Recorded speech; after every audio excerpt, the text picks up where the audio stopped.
Is that from the start? Yeah. Yeah. Shot. Nice. Yeah. Nice.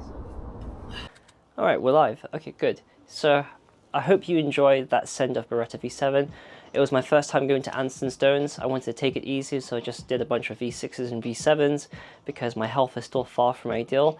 And I just went back into training full time again. Now behind me is my hangboard setup. It's just a frame with a Beastmaker 1000.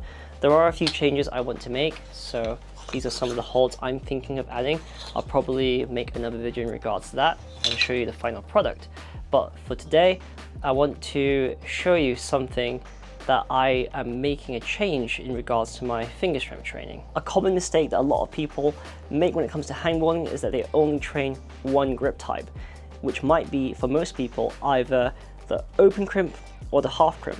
But that's certainly not gonna make you prepared for other grip types. For example, the free finger drag, back two, middle two, front three, back three, etc, etc. And this was something certainly that I learned when I first started training with lattice, which is why I want to show you the following. But first things first, let's finish this match of bubble tea, then I'm going to go to the gym. Before any hangboarding, it's absolutely vital that you warm up properly. For this exercise, I'll be using mainly a 20mm edge. First of all, you'll need to begin with the half crimp position, hanging on for 7 seconds. Once you have completed the rep, you'll need to rest for 53 seconds. So in total, a hang and a rest should be exactly 1 minute long.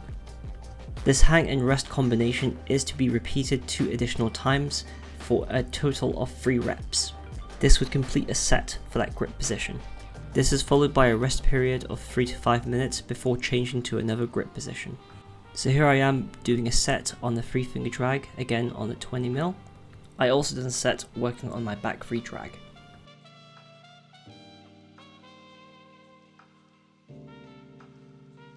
And here I am also doing a set with my middle two on the Beastmaker 2000 20mm 2-finger pockets. Someone else was using the Beastmaker 1000 and it's at the right height that I feel comfortable hanging on, which is why I had to use a Beastmaker 2000 for this set. Following this, I also did a set with my front two to complete the exercise. It's recommended that you limit yourself to 6 sets, hence 6 different grip positions. Alright, session done. I guess I can answer some FAQ, frequently asked questions. So first question might be, what hold size should I use? So for this exercise, Horst does recommend using a hold size of between 20 and 10 millimeters. For 2 and 3 finger pockets, you might be able to choose something between 30 mils to 20 mils. Second common question is, how hard should I go for this protocol?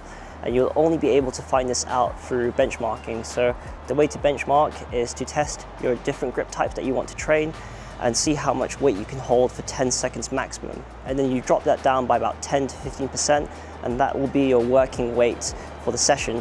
Now, you don't have to be strict about this. Some days you might feel weaker, some days you might feel stronger. It's important to be having some kind of consistency at least. A third question might be, why do I like this protocol a lot? I like this protocol in particular because it really pushes you in 2 areas for climbing, your max strength as well as recovery. Recovering in 53 seconds is very challenging, especially if you're operating at 90 to about 80% capacity. So the last commonly asked question I could think of is this the only form of hangboard training you'll do? And the answer is no, because there are other things I want to work on. For example, micro crimps or even endurance via 15-second hangs or 30-second hangs, etc, etc. Now, I completely forgot to mention this before I show the protocol. That's why I'm recording it after. But one thing that is mentioned in Horst's article is that he does mention using the open crimp, and I've chosen to omit this because it doesn't translate well to variants of the 3-finger and the 2-finger drag. I choose to start off with the half crimp instead because it really addresses the protocol in a progressive manner. So you start with a half crimp, then 3-finger drag, then 2-finger drag, and if you're strong enough, monos as well. Now, I'm not saying that you should not train the open crimp, but I recommend against doing it. But for you personally, if you feel like it is helpful, feel free to add this into the protocol as well as instructed by Eric Horst. So those are all the FAQs I can think of at the moment. If you got any questions, drop them in the comments or DM me. I hope that video was helpful, and I hope you're able to use this routine in your own training. I'll see you guys next time.